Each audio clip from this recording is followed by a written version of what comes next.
question on the Iran Gulf, the conflict which is going on. Well, look, India would be one of the very few countries who has very good relations, very strong relations with the United States, with Israel, with Iran, and with the Gulf countries. So we have, and we have real interest there.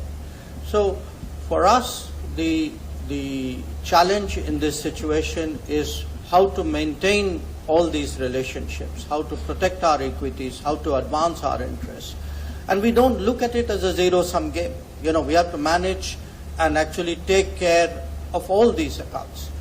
So having said that, I would say there are some general principles by which we would approach this region.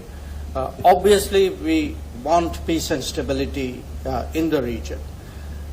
Two, for us, the welfare, the well-being of the diaspora is crucial.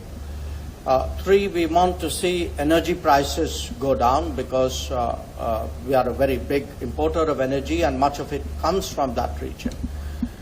Four, as I stated in my remarks, we very much are in favor of safe and unimpeded maritime commerce through the region.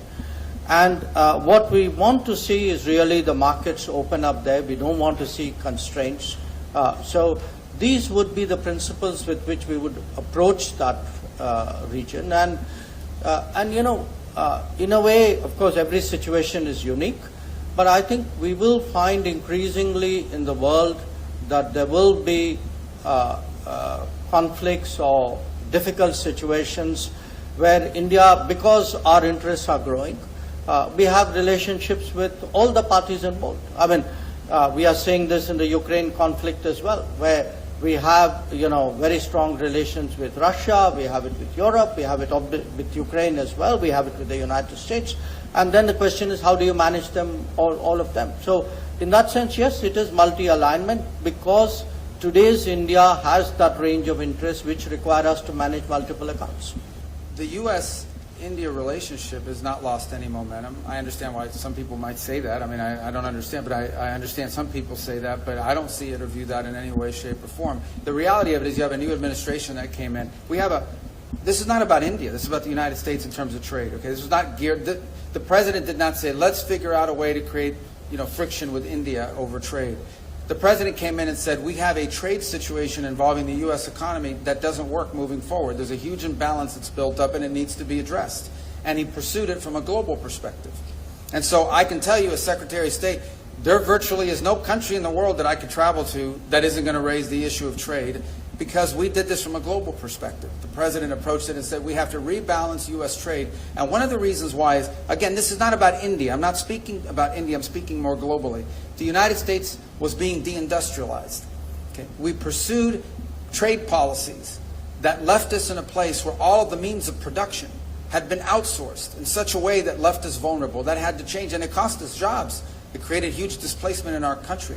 And that needed to be corrected. There needed to be a rebalancing of how we approach global trade, whether not just with India, with the European Union, with countries all over the world. And obviously, now the difference is India is a massive economy. This is a big economy. We're your leading trade partner. We do a lot of trade with India, and so obviously, there's a big difference between, rebalancing trade with a country of this size and magnitude with the size and productive means of your economy versus a smaller country that maybe all they provide is agriculture, as an example. So I think it's just gotten caught up in that. And the good news is that through this rebalancing, we are ultimately seek and believe we will arrive at trade arrangements around the world that are good for the United States, but also good for our trade partners. And one of those we hope will be India. In fact, we are on the verge of making that happen. We are hopeful that our trade representative can visit here very soon. We had an Indian delegation in the United States, I believe last week or the week before. We've made tremendous progress, and I think we're going to wind up with a trade agreement between the United States and India that's going to be enduring and is going to be beneficial to both sides and sustainable in a way that addresses this national interest that we had. Beyond that, I would say that we continue to cooperate on a number of fields. As an example, when we came out with a Pax Silica proposal from the State Department, one of the first countries that joined was India. When we had our ministerial on critical minerals, the foreign minister was there, one of our key partners in that regard. it goes and speaks back to the strategic value of our partnership. This is an area of strategic concern for both sides, and we are partnering with it on it. And it is an example of what we wanted to continue to build on. So, you know, in just the last few months, as I said, there's $20 billion of Indian investment in the U.S. economy, and that number continues to grow. So I think the relationship continues to be strong, and in fact, I believe by the end of this administration, it will be stronger than it's ever been. That's certainly our goal, and that's certainly what we're building towards.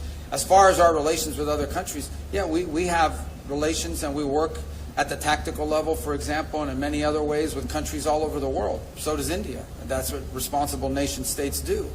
But I don't view our relation with any country in the world as coming at the expense of our strategic alliance with India for the reasons I've outlined here already earlier today. On the question of the war and the act, look, that was a long question and said a lot of things I don't agree with, and I'm not going to speak to military tactics simply because that's not my department. I will say this to you.